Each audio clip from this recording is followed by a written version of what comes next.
Pode ver a palavra do Senhor em 2 Reis, no capítulo 7. As crianças até 7 anos podem ir para a escolinha. 2 Reis, no capítulo 7.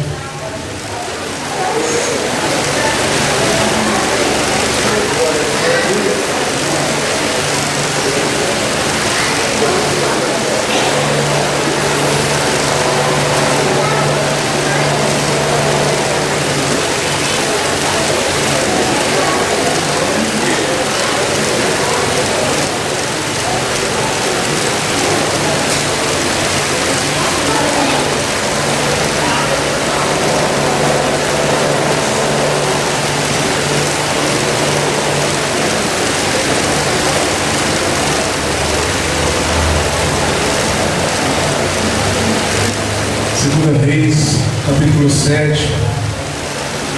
Amém, todos encontraram? Glória a Deus.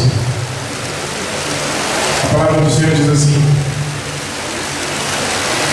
Eliseu prediz a abundância de víveres. Então disse Eliseu: ouvi a palavra do Senhor. Assim diz o Senhor: amanhã, quase a esse tempo, uma medida de farinha haverá por um ciclo, e 2 medidas de cevada por um ciclo, à porta de Samaria. Porém, um capitão, em cuja a mão do rei se encostava, respondeu ao homem de Deus, disse: eis que ainda o Senhor fizestes janela dos céus, poder-se-ia fazer isso? E disse ele: eis que o verá com os teus olhos, porém daí não comerás. Pai, te damos graças nessa noite pela tua palavra. Eu pedi ao Senhor que o Senhor fale em nossos corações, segundo a sua vontade e o seu querer, em nome de Jesus. A igreja se sente em nome de Jesus.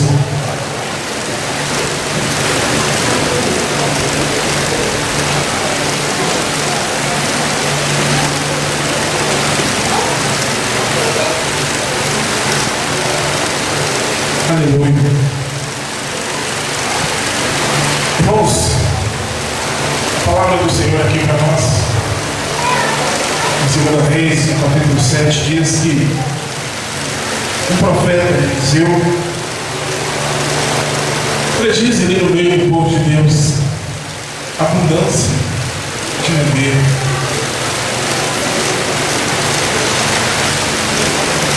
E Deus trazia ao meu coração que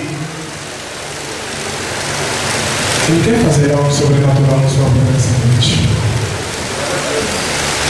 para que você possa ver e crer.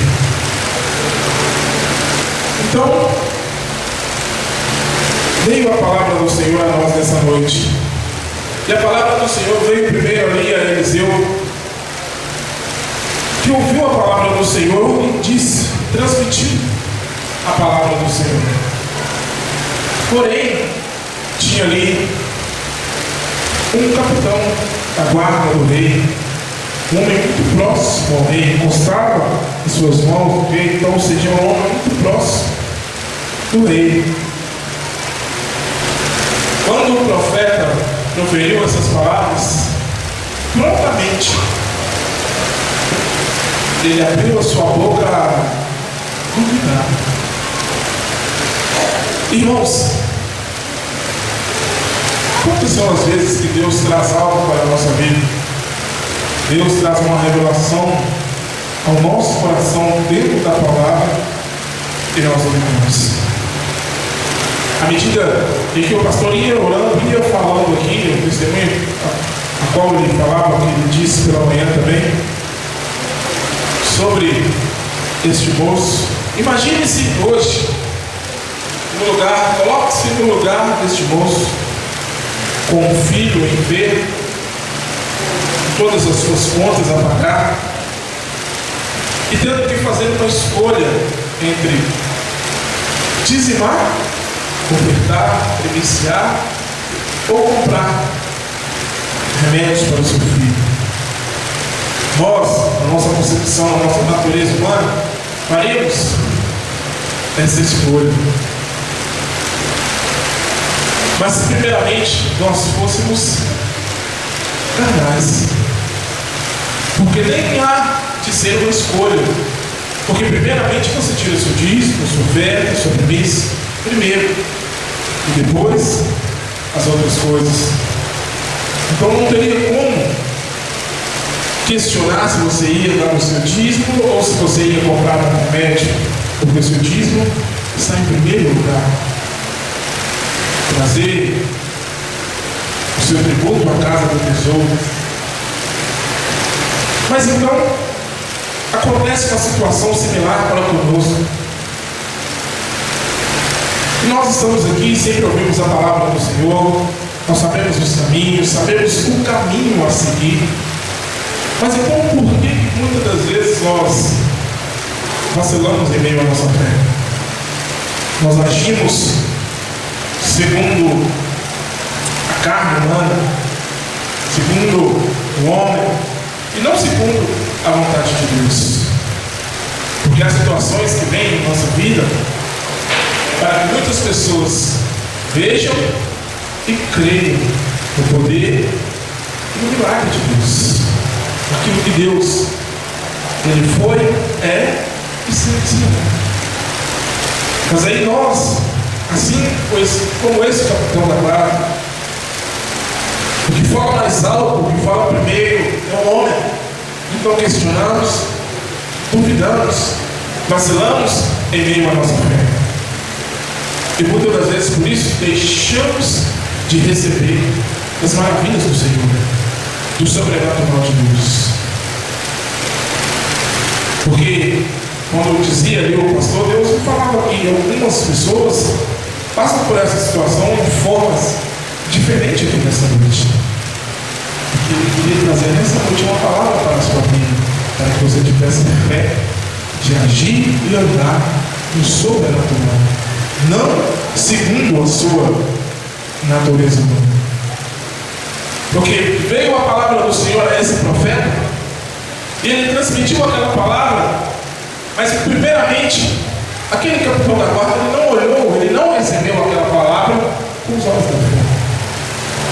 Ele olhou a situação a seu redor, ele olhou a condição do povo, olhou a condição da terra, e questionou a Deus. Nem se Deus abrisse a janela dos céus, tal coisa poderia ser feita. Então, tamanha era a situação contrária daquele povo naquele momento. Era simplesmente uma palavra de quê? De loucura aos olhos da carne. Mas para o profeta, para o homem de Deus, era uma coisa plenamente capaz de acontecer. E ele cria naquilo por qual ele estava falando. Chega uma palavra dessa ao nosso coração, e a primeira coisa que fazemos é olhar, sabe o que? É a nossa condição. Nós olhamos primeiro as nossas condições, olhamos para o nosso interior. No decorrer da festa de Pentecostes, dedicada ao Espírito Santo, muitas vezes o Senhor trazia ao nosso coração isso. Sabe por quê? Que muitas das vezes, quando há uma pessoa enferma, o meu povo não tem a coragem, a ousadia, a determinação em mim de chegar até ali, levantar a sua mão, clamar o nome do Senhor, porque primeiramente vem ao seu coração as suas falhas, primeiramente vem ao seu coração os seus erros, primeiramente vem ao seu coração o seu pecado. Ah não, tal dia assim eu falhei, ah não, eu errei, eu menti, eu fiz isso. E se naquele momento o Espírito do Senhor chega ao seu coração e diz: vai e profetiza, vai. Então primeiramente nós vamos pensar nos nossos erros, Nós pensamos primeiramente na nossa falha. Será que eu, um pecador, uma pessoa falha que sou, tenho cometido falhas e pecados, tenho essa condição, essa espiritualidade, digamos assim, em Cristo, de levantar a minha mão para aquele enfermo e a minha voz e orar e ele ser curado? Muitas das vezes nós nos retraímos e a pessoa continua enferma, porque Deus, naquele momento, o Espírito do Senhor quis usar você, mas primeiramente age a carne. Você olha para dentro de si para ver se você tem condições de levantar a mão e orar. Mas você se esquece que não é possível. Você, naquele momento, vai ser simplesmente um instrumento de Deus. Não é pela nossa condição, não é pela nossa vontade, não é pelo nosso querer, mas é pela vontade de Deus. Porque ali, às vezes, naquele momento, quando você levantar as suas mãos de pecador, estender as mãos sobre aquele enfermo e ele ser curado, para que muitos incrédulos possam ver e crer que Deus é o mesmo ontem, hoje e eternamente será o mesmo. Se ele ressuscitou ontem, por que ele não pode fazer isso hoje e amanhã? A mesma coisa, é o mesmo Deus. O mesmo Deus que ressuscitou Lázaro, ele está aqui nessa noite. Ele está aqui. O mesmo Deus que através de uma palavra de um homem fez o sol parar, ele está aqui nessa noite. E ele está aí olhando para mim e para você, querendo agir através de mim e de você. Como vamos sair aí fora e ganhar sabedoria, ganhar uma nação, se muitas das vezes, quando o Espírito Santo de Deus quer nos usar, primeiramente nós agimos com a carne. Nós pensamos primeiramente se temos condições de fazer aquilo. Hoje pela manhã conversávamos com uma irmã e ela dizia que Deus trouxe a ela um projeto no seu coração. E quantas vezes Deus traz isso no nosso coração? Meios e métodos para que possamos, às vezes, de uma coisa tão simples, fazer algo extraordinário para Deus, ganhar almas, ensinamentos. Às vezes deixamos com medo de todo mundo. Às vezes olhamos a nossa condição e nós paramos. Ah não, vai ser difícil. Ah não, acho que eu não tenho condições. Porque quando na realidade o que deveríamos fazer é levar diante de Deus: Senhor, o Senhor vai prover a condição. Se o Senhor colocou em meu coração, então o Senhor vai me dar condições, o Senhor vai prover, eu vou orar. Primeiramente, antes de agir, eu vou orar, vou colocar diante do altar do Senhor. E a condição é: o Senhor vai abrir as portas na medida do possível e as coisas vão se encaminhar conforme a tua vontade. E eu vou querer. Abra a palavra do Senhor comigo em 1 Coríntios, no capítulo 3. 1 Coríntios, no capítulo 3, o verso 1 diz assim: E eu, irmãos, não vos pude falar como a espirituais, mas como a carnais, como a meninos em Cristo Jesus. Se Deus, Ele quer não somente nos entregar uma cidade, mas como uma nação, como Deus vai poder chegar até mim e a você numa condição espiritual elevada, se ainda estamos agindo e pensando como meninos? E Deus, Ele fala na palavra dele também em 1 Coríntios, mas no capítulo 13, lá no verso, aleluia,